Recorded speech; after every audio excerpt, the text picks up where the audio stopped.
Welcome to the Outpouring Worship Center podcast. Today we're diving into a powerful message Pastor Tim brought this past Sunday called Free Indeed, the Price That Was Paid, a sermon built around communion, proclamation, and what it really means to remember the cross.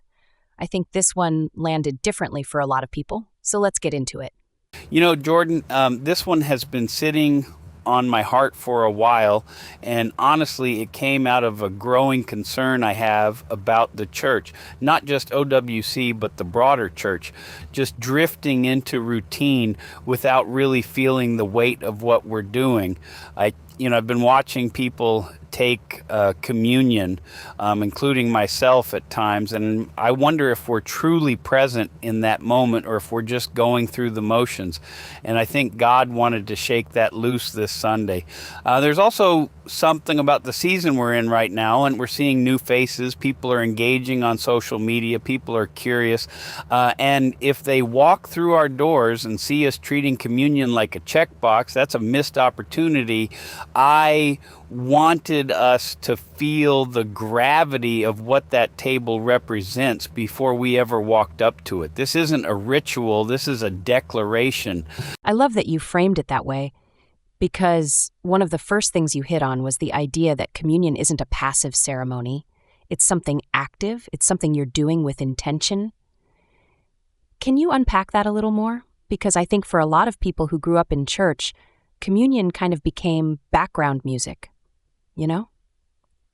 Yeah, and I get that because I've been there too. You sit in the pew, the little cup comes around, you take the cracker, and somewhere in the back of your mind, you're already thinking about where you're going to lunch. And I'm not throwing stones, I've done it. But when you go back to where communion actually started at that Last Supper, Jesus was telling his disciples something enormous. He was saying, look, I'm not going to be here with you in this form much longer. And he was foreshadowing the cross. He broke that bread and he said, this is my body. And I don't think there was a casual moment at that table. I think those disciples felt the weight of something, even if they didn't fully understand it yet. And then Paul picks it up in 1 Corinthians 11:26. For whenever you eat this bread and drink this cup, you proclaim the Lord's death until he comes. The word proclaim there is the same family of words used for preaching the gospel to the lost. So every time we take communion together, we are preaching, we are making a declaration, not just quietly in our hearts, but corporately as a body. That reframe changes everything about how you approach the table. That's such a rich reframe. And I want to press into the practical side of it, because you talked about this idea that the act of remembering trains us, that it pulls us back to center. What does that actually look like on a Tuesday morning when you're stressed and you're late and communion was 3 days ago? Honestly, it looks a lot like my mornings. I talked about this Sunday. So for years, my routine was wake up, shower, out the door in 15 minutes, grab coffee at work, go. And that was fine. It worked, but there was no margin in there for anything that mattered beyond the task. And now I've been making myself get up earlier, and I'm not saying I sit down for a 2-hour quiet time every morning. I'm being real with you. But even just sitting with some coffee before the world starts demanding things of me, and just thinking forward, like, what does today hold and where is God in it? That's actually a form of remembrance. You're reorienting yourself before the noise gets to you. Because here's the truth. The second you walk out of your house, the world is going to start pulling at you. I said it Sunday, you leave your sanctuary at home or you leave the sanctuary on Sunday and immediately the edges start tugging. And communion, the practice of you remembering, the price that was paid is what pulls you back to the center. It doesn't mean you won't get pulled. It means you know where center is.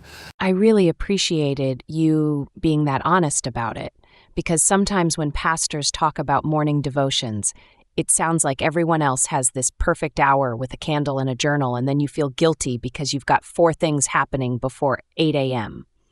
But you also talked about something that I thought was really compelling, the corporate nature of communion. The idea that this is not just a private spiritual moment. That was the second big idea, and I want to make sure we give it space. Can you talk about why it matters that we do this together? This is something I feel really deeply about. Paul was actually correcting the Corinthian church on this. They had turned communion into something self-centered and even divisive. Some people were eating and drinking without any regard for the people around them, without any sense that this was a shared table, and Paul rebukes them hard for that. But what I want us to see is the flip side. When we do it right, when we come to the table as one body, something powerful happens. I said Sunday that communion is not loud, there's no microphone, but when you lift that cup with the rest of the church, you are planting a flag. You are saying, I am here because of Jesus. I belong to him. I was bought with a price, and I am not leaving. And when the whole room does that together, you are preaching the gospel to each other and to the spiritual realm. I believe that. Romans 10:9 makes it so clear.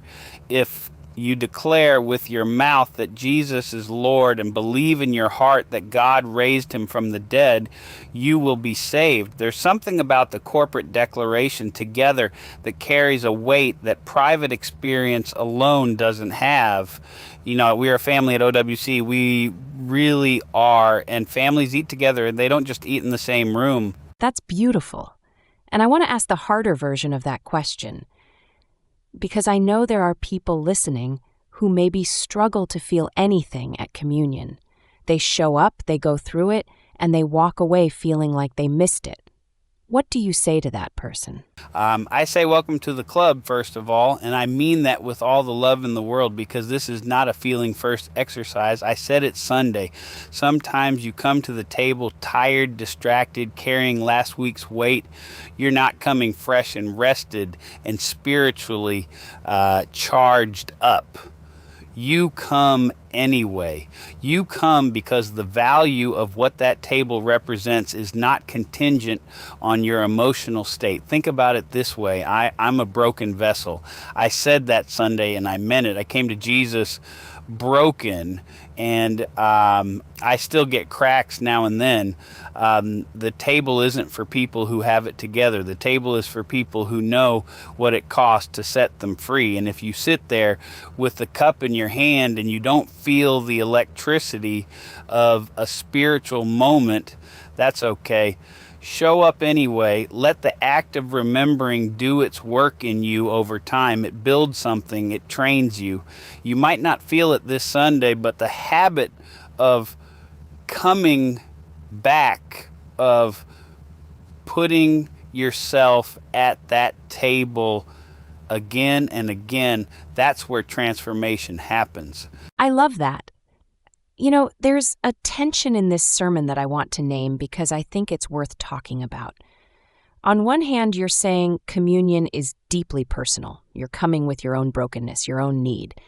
But on the other hand, you're saying it's a public proclamation. It's outward. It's even evangelistic. How do those two things live together? Yeah, that's the tension, isn't it? And I don't think we're supposed to resolve it. I think we're supposed to hold both, because the gospel itself is like that. Jesus dying on the cross was the most personal transaction in history. He did it for each one of us individually, knowing our name. But the resurrection was a public declaration to the whole universe that death doesn't win and God's covenant stands. So both are true at the same time. So you're not choosing one or the other. It's not either you have your private moment or you have the corporate experience. It's both happening simultaneously. Exactly. And I think what gets us in trouble is when we isolate one from the other. If communion is only private, just me and God, very personal, very inward, then we lose the proclamation. We lose the declaration that Paul says we're making every time we take that cup. But If it's only corporate, if it's just going through the motions with a crowd, then it's empty ritual, which is exactly what Paul was correcting in the Corinthian church. The sweet spot is coming personally, bringing your real self, your broken self, your tired self, and then lifting that cup together with your family and saying, we know what this cost. We know what happened between Friday and Sunday, and we are not ashamed. That's well said. And it connects to something else you brought up Sunday that I thought was so timely. The idea of proclaiming this outside the walls of the church. You talked about social media. You talked about conversations at work, at breakfast, in staff meetings. That feels like a very natural extension of this idea of communion as proclamation. It really is a natural extension, and I'm glad you connected it, because I don't think I drew that line as explicitly Sunday as I could have. But yes, if communion is a proclamation, then our lives are supposed to be a kind of ongoing communion. When I'm in a staff meeting and I feel that nudge, that umption, as I call it, to bring Jesus into the conversation somehow, and then someone follows up with me later privately because they were curious but maybe embarrassed to engage in front of everyone. That's proclamation. That's the same spirit as lifting the cup, and it's saying, I am with him, I belong to him, and I'm not hiding it. And I've been really encouraged by what God is doing through social media. At OWC, I'm adding 10 or 12 people a week on my personal Facebook, co-workers, people I haven't talked to in years, because I'm sharing our church's content and they're seeing it. Now, that alone doesn't get anyone saved, I said that Sunday. We still have to get people through the door, and more importantly, into relationship with Jesus. But you keep planting, you keep proclaiming. It's a lifetime assignment, and Paul said, keep doing it until he comes. Keep doing it until he comes. That's a long assignment. It's the longest one there is, and that's actually freeing when you think about it, because it means you don't have to win every conversation. You don't have to close every deal, so to speak. You just have to be faithful. You keep planting, you keep lifting the cup, you keep proclaiming, and you trust that God's timing is doing something in people that you can't see.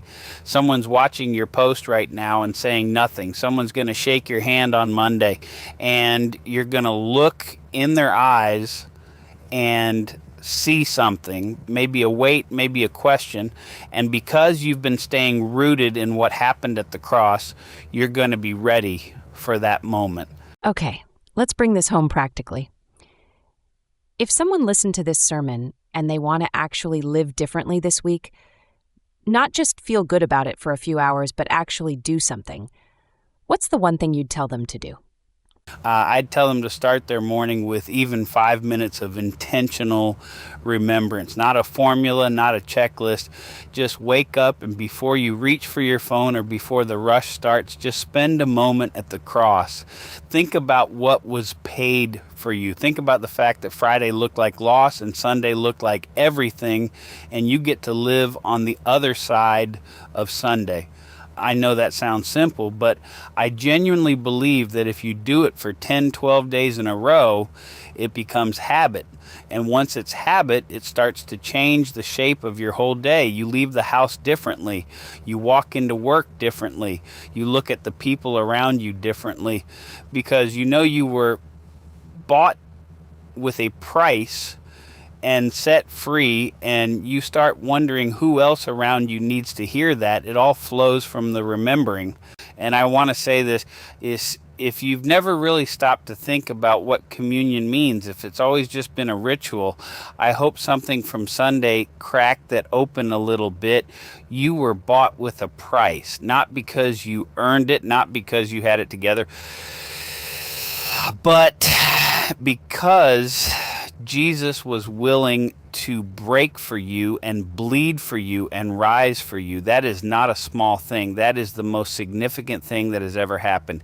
And you get to walk in the freedom of it every single day. So come join us. If you're in the Ravenna area and you've been looking for a church family, a real family, we'd love to have you at OWC. We gather every Sunday at 10:30 a.m. and I promise you, we are not a church that just goes through the motions. We're here to remember, to proclaim, and to make room for everybody who needs what Jesus has to offer. That's such a good word to end on. Thank you for this conversation, Pastor Tim, and thank you to everyone listening. If you want to learn more about Outpouring Worship Center, visit us at owc.today and come experience it in person on Sundays at 10:30 a.m. in Ravenna, Michigan. We'll see you next time. Fresh Outpouring. Every generation.